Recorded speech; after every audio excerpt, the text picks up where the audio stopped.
Lick number 26 is going to take a look at one more interval that we must know when we're putting together funk licks, and that is the major second.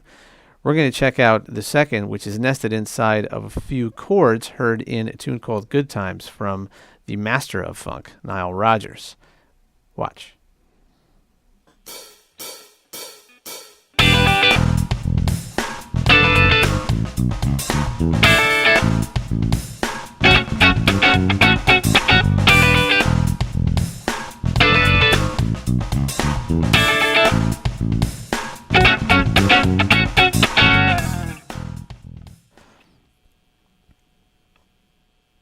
So as we said, the final interval that we're looking at is seconds. Now, we're not going to play seconds by themselves. They're going to be contained inside these very cool 3-note chords that are going to be happening here.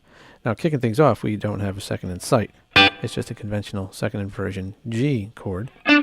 But the thing to be learned from this is a top half of an E minor 7.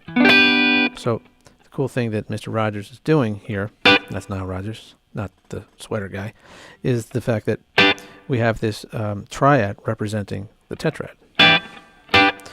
Moving on to the next chord, this is where we start to see the seconds come into play and start to do their job. We have a second in between A and B. Add that D here, which is fifth below the A, and you outline an E minor 11 chord or an E7 sus4. But by itself, very, very cool sound. And it's not a sus chord. But speaking of, we're followed by a sus chord. The second inside of here is sitting right here between D and E. Put an A on the top, and you have a D sus2.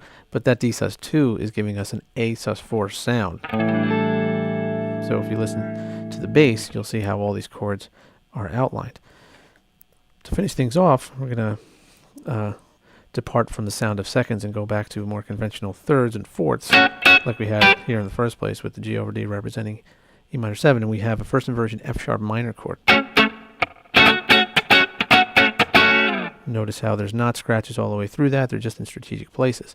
And the F sharp minor itself is representing the larger picture, which is an A6. So this is really 1, 3, 6, but an F sharp minor.